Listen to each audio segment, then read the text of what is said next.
we are fortunate to have one of our state senators with us this morning.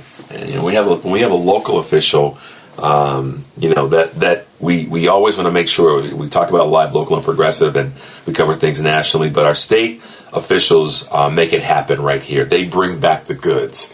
And if there is a state representative, that there's a state senator that understands the importance of that, it is our state senator, Ram Villivalam, with us this morning. Welcome to the show, State Senator. How are you doing today?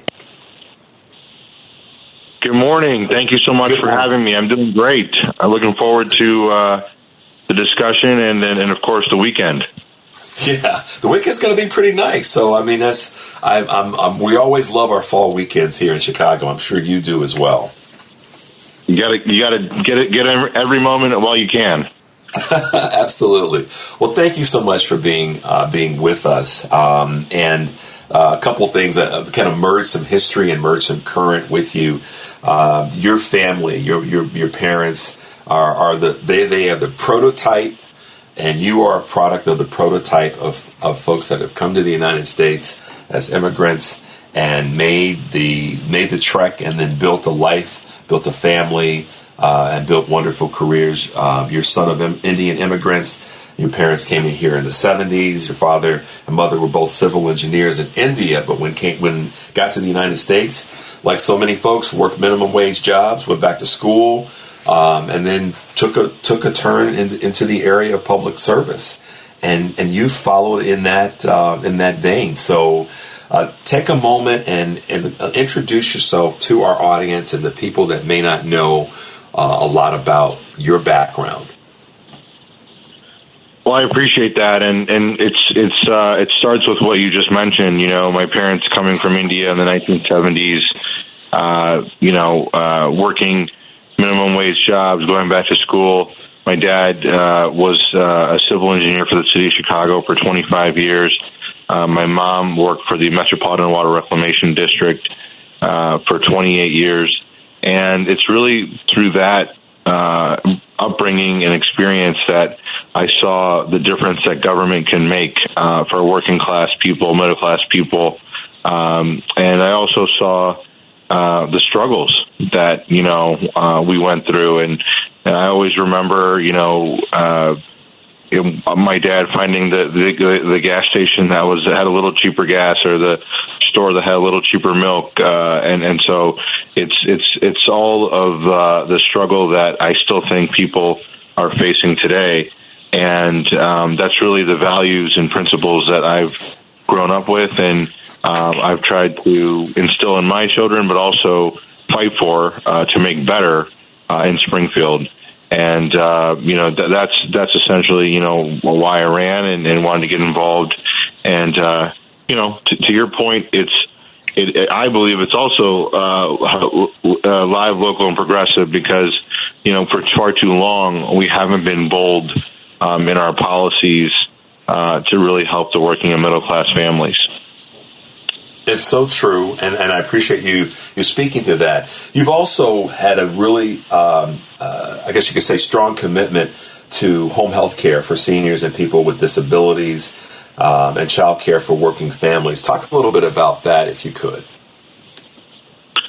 Well, it goes back to, again, the values and the principles, right? Making sure that we take care of our elderly to ensure that they are able to both retire with dignity and respect, but live independently as well. That's, home care for seniors through the community care program.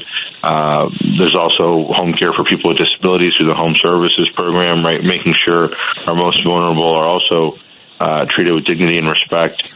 And I've always looked at the child care assistance program, and other programs like that as a hand up and a push forward, and not a handout, right? And that's the intent of that program. But I look at it in that lens because someone gave my parents a hand up and a push forward.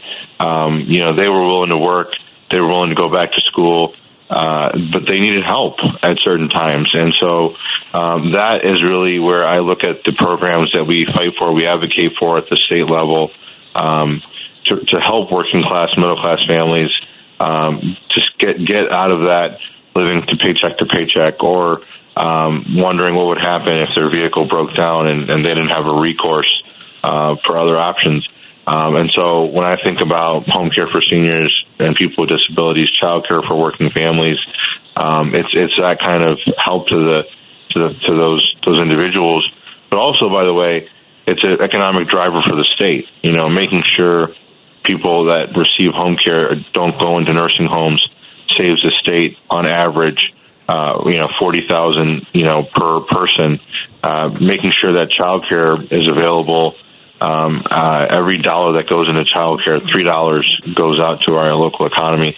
So these are things that are both, these are policies that are both morally right, but also fiscally, responsible. I'm so glad you connected the two, because a lot of times people will separate the importance of, we can be capitalists, but we also have got to take care of each other. We've got to make sure that the systems are in place to allow for that to happen. One of your big areas, and we have a little bit of dotted line historical or familial connection. My late uncle was a state senator here in Illinois. His name was Charles Chu, and he was big into the transportation part of the state, and that was one of his areas that he felt was important, because he understood what you just said, the nexus and the connection of folks who have to get around. And you mentioned just driving a car, but it's all part of our transportation. So as a Senate transportation chair here in Illinois, talk to us about what you're working on and why it's so important in this space with regard to transportation. Absolutely, and it's great to hear that connection. Thank you for mentioning that. I've been the chair of transportation in the Senate for close to 4 years now, and the public transit challenge before us is the biggest one yet that I've faced, and we have faced, I would say, every major public transit system in the nation is facing a fiscal cliff due to the expedited decline in ridership because of the COVID-19 pandemic, given remote work, given other factors that have taken place.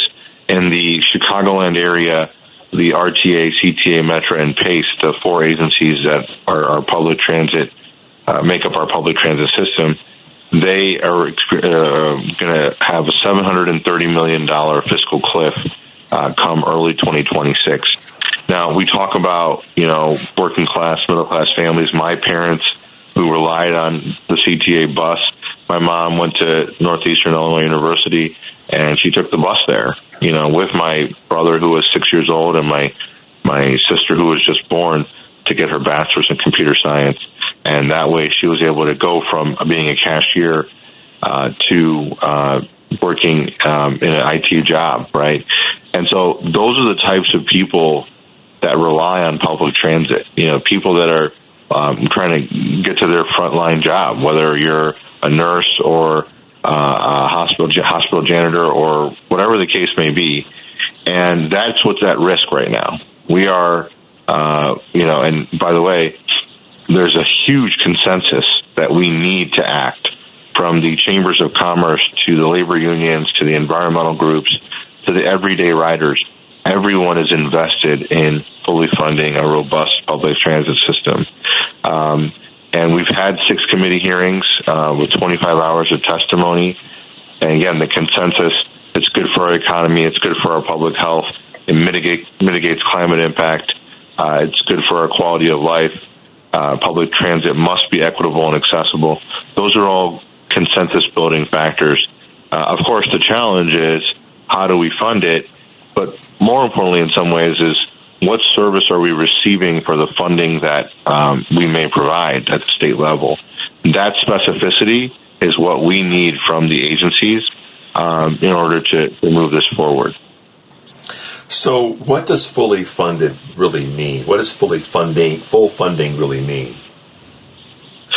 That's a great question. So it's one that I'm a little concerned about in terms of how it's being reported.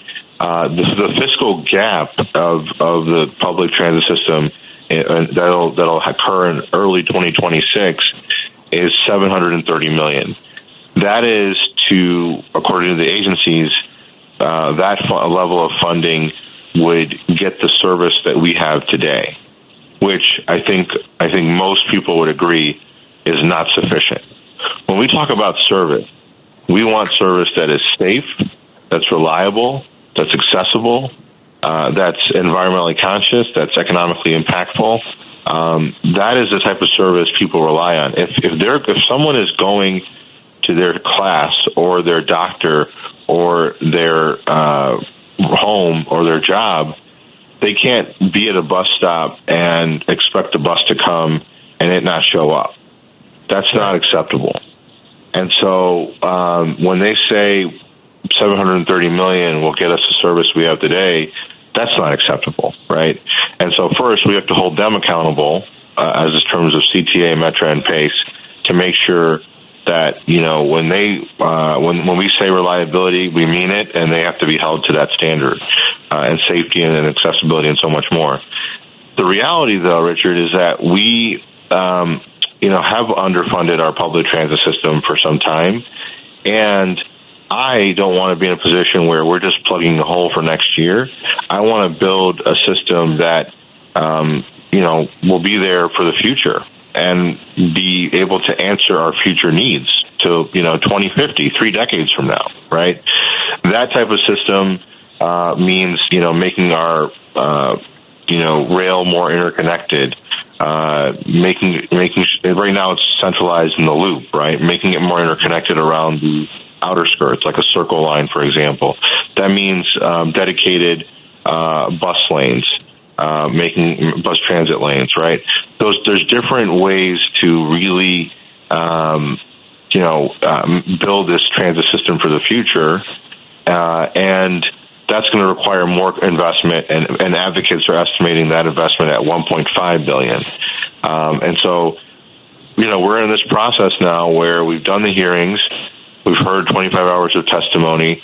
My colleagues and I are going to have to start having conversations about, how we want to move this forward together, because it is together. Whether it was Chicago or even downstate Illinois, we want to make sure public transit is, again, those factors of safe, reliable, accessible. So tell me about this. And yes, you've got a big hill to climb here, but ridership went down during COVID, and we saw that, and ridership was declining a little bit prior to that. But I always go to the question of what is the biggest obstacles, 2 or 3 obstacles that they just keep repeating themselves as the obstacles that don't allow us to move forward with our transportation, locally, regionally, and throughout the state. What's the biggest obstacle? It can't just be money. I mean, maybe it is, and I could be wrong. Well, no, I think the agencies would say funding. And look, with all due respect, every entity, every organization that comes to Springfield, references funding, right, in terms of their challenges. And that's okay. That's part of the job, is to receive that request. But the other part of the job is to understand, well, what are you doing with your current funding? What's working and what's not working, right? Mm-hmm. And so that's a process that we've undertaken, because what I would say is that there is, this question of governance, right, that we're tackling. And, there's 4 different agencies, 21 different authorities that get to appoint 47 different people. And, part of the reason that's being brought up is you hear situations like CTA and PACE are both doing different procurements for buses. You hear situations like there's 7 different apps between CTA, Metra, and PACE. The way they set fare policy, is different for each agency and so forth. And so, I think in terms of the obstacles, I think first, when you have a more centralized agency that's empowered, whether it's the legislation I introduced, with the Metropolitan Mobility Act or a strengthened RTA, you're centralizing capital project prioritization. You're centralizing procurement, fare policy, customer service, local service standards, right? And what that does is creates a situation where there's an actual genuine regional mindset, so that if there is a PACE bus that is running to a metro station, that PACE bus and the peak metro trains are at 8:05, 8:20, 8:30. The PACE bus is arriving before those times, so that people can get from the PACE bus to the peak metro train to the city of Chicago. It's not helpful if that's not coordinated and the PACE bus is arriving at 8:40. That's not doing those folks that are working in middle class families, any good. And so again, the fundamental challenge, sure, funding is a part of it, but what we need to hear more about is how they're going to solve these challenges of having a regional mindset and coordination. And here their plans. It sounds like it's also going to be a correction of logistics. I call myself a logistics person in terms of getting from A to B to C and all the pieces that come with that. It sounds like the logistics of this is significant, or can be as significant of an issue as the money. And then the other part that just comes to mind, if you've got, what I count, 1, 2, 3, 4, 3 agencies, CTA, Metro, PACE, 4 agencies, and RTA. If you then develop and we create a central agency, how's that going to affect employment? I mean, some people's jobs are going to get cut, right? Well, I think it's more of a shift, right? I mean, look, in each agency right now, you have, designers and planners and, customer service and a number of different workers. And, what I would say is that it's more about centralization, so that the left arm is talking to the right arm. I think, look, the heads of these agencies talk to each other, and that's great. But we don't need them to just talk to each other. We need them to say, if you're doing a procurement on buses, we need to get in on that procurement as well, because we have the same need. Period. Right. Stop, so it's right? Not having two different groups. That's an operations issue, essentially, having two different groups buying buses from two different organizations. And I'm just using buses as an example, or any service or manufactured item. Let's buy it in bulk. I mean, that's kind of basic, supply purchase economics. I see. And also, and also, for example, the different applications, right? Having 7 different apps, people are not going to want to deal with, multiple apps on their phone and all of that. And so streamlining that is going to be important. So I don't view this, I think that there's a world in which, the CMAP report, Chicago Metropolitan Agency on Planning, put out a second option as well, which would keep the service boards and have them do service delivery, maintenance, and labor, keep the labor contracts and debt obligations. So I think that there's a way to pursue that option as well. I want to make clear though that the challenge is obviously funding, but it's right now we're in the phase of what are you going to do with that funding, and that's where we talk about coordination, and we talk about coordination logistics. Let me also say we talk about service, right? We have to plan for the future. To your point, with remote work, as I mentioned, COVID-19 expedited, what remote work was going to happen at some point, right? And so what I would say is that, what I've been told and looking at the data, Tuesdays, Wednesdays, and Thursdays have recovered for the most part. And the weekends are actually up, because of entertainment events and so forth. But Mondays and Fridays, so if anyone's listening, help us out and take the train on Mondays and Fridays or the bus. But that's where we're struggling, right, a little bit in terms of recovering ridership. So what we also need to hear is, well, what is changing in terms of the flow? Are people going less from the suburbs to downtown, and they want to go more from neighborhood to neighborhood or suburb to suburb?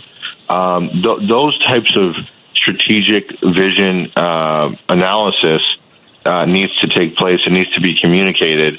So we better understand, because we're living in a different world, right?